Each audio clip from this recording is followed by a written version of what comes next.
И если одно время я прям вот утверждала, что ну раз художник подписал, это девица казахских татар, значит мы верим, это девица казахских татар. Но в последнее время я понимаю, что нельзя ни к одному из источников, даже к музейному источнику, относиться со стопроцентной уверенностью и доверием.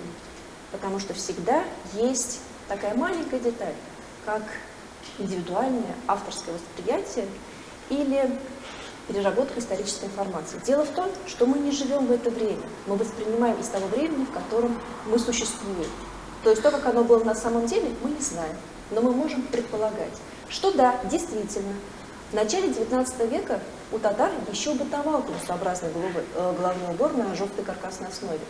Об этом есть не только изображения, об этом есть свидетельства, в частности, и у Фукса, и у других авторов, которые писали, да, татарки носят шапки высокие, с рублями нашитыми, либо другими элементами в виде каких-то ювелирных блях. Но при этом ни один из авторов, к сожалению, не обозначил, это носила молодая девушка или замужняя женщина.